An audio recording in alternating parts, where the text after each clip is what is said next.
आसाम के घने जंगल में हिरा नाम की एक हिरण अपने छोटे बच्चे के साथ घास चर रही थी। दिन ढलने को था, अंधेरा छाने वाला था। हिरण ने सोचा कि अब वापस घर लौटने का समय हो चुका है। उसने अपने बच्चे से वापस चलने को कहा, लेकिन बच्चा अभी और घास खाना चाहता था। मां ने उसे जल्दी करने को कहा, क्योंकि अंधेरा बढ़ रहा था। मां बेटा अभी घास खाने में ही व्यस्त थे कि एक चालाक लोमड़ी वहां आ पहुंची। उसकी नजर हिरण के बच्चे पर पड़ी, जो बहुत ही प्यारा था। उसने दिल ही दिल में सोचा कि आज का शिकार यही होगा। जैसे ही वह बच्चे की ओर बढ़ी, हिरण तुरंत चौकन्नी हो गई और बच्चे को भागने को कहा। दोनों भागने लगे और लोमड़ी उनका पीछा करने लगी। हिरण अपने बच्चे से कहती गई कि और तेज दौड़ो, वरना वह हमें पकड़ लेगी। दोनों तेजी से भाग रहे थे, लेकिन अचानक लोमड़ी ने रफ्तार बढ़ाई और बच्चे को दबोच लिया। बच्चा चीखने लगा, मां से मदद मांगने लगा। मां परेशान हो गई, इधर उधर मदद के लिए पुकारने लगी। इसी दौरान जंगल के कुछ जानवर वहां पहुंच गए।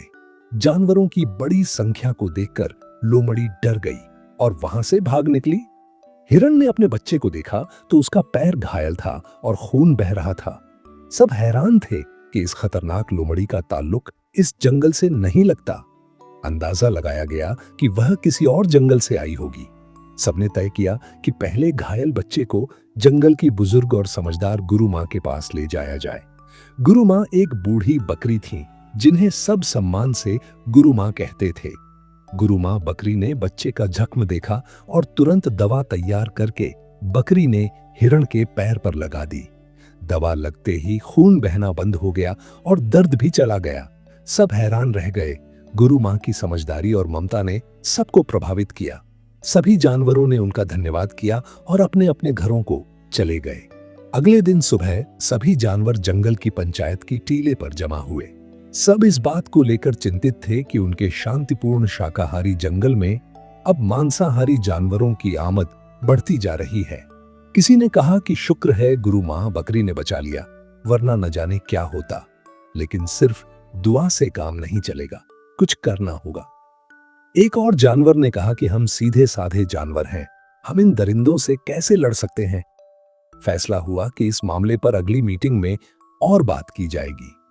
सब अपनी अपनी खाने की तलाश में निकल पड़े। कुछ ही दूर एक गाय गौरी को स्वादिष्ट खाना मिल गया। वह खाने में व्यस्त ही थी कि एक दुबला पतला चीता वहां पहुंच गया। वह गाय से बोला कि भागने की कोशिश मत करना, क्योंकि मैं तुमसे तेज दौड़ सकता हूं। गाय ने अपनी जान की भीख मांगी, कहा कि वह दूध पिलाने वाली मां है, उसे मत मारा जाए। लेकिन चीता बोला कि अगर मैं तुम्हें नहीं मारूंगा तो खुद मर जाऊंगा। गाय ने चालाकी से कहा कि शायद मेरी मौत आपके ही हाथों लिखी है, लेकिन क्या आपके जंगल में मरने वालों की आखिरी इच्छा पूरी की जाती है? चीते ने जिज्ञासा से पूछा, तुम्हारी आखिरी इच्छा क्या है? गाय ने कहा कि वह अपनी गुरु मां बकरी से आखिरी आशीर्वाद लेना चाहती है, जो एक बकरी है और नदी के किनारे एक आश्रम में रहती है। चीता मान गया और गाय को साथ लेकर आश्रम पहुंचा। गुरु मां ने दोनों को साथ देखकर हैरानी जताई। गाय ने सारी बात बता दी। गुरु मां ने मौके की नजाकत को समझते हुए बुद्धिमानी से काम लिया और चीते से कहा कि अगर वह चाहे तो उसे रोज शिकार के लिए जानवर मिल सकता है, लेकिन शर्त यह है कि वह आज गाय को जिंदा छोड़ दे। चीता पहले हिचकिचाया, मगर गुरु मां की बातों में आकर मान गया।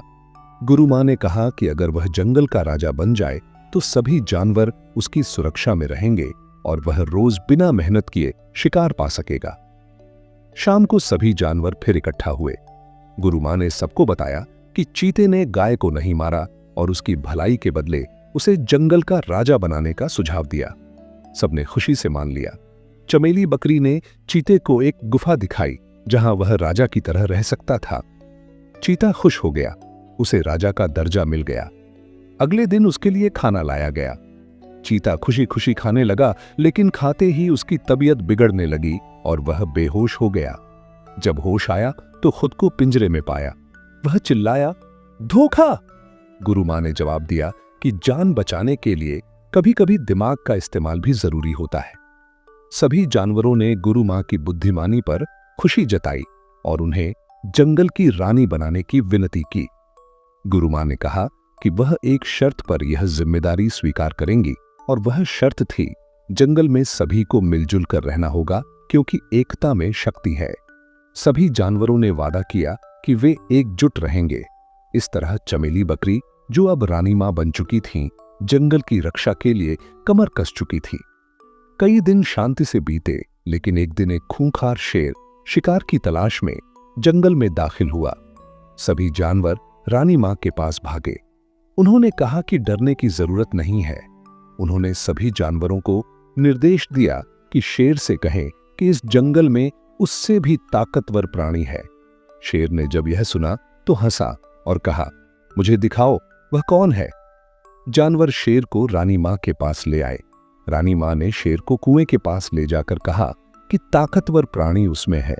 जब शेर ने झांक कर देखा तो उसे अपना ही प्रतिबिंब नजर आया, लेकिन वह समझा कि यह कोई दूसरा शेर है जो उसे ललकार रहा है। गुस्से में आकर शेर कुएं में कूद गया और डूबकर मर गया। उस दिन के बाद जंगल में कभी कोई खतरनाक दरिंदा दाखिल नहीं हुआ। जंगल में शांति, एकता और समृद्धि फैल गई।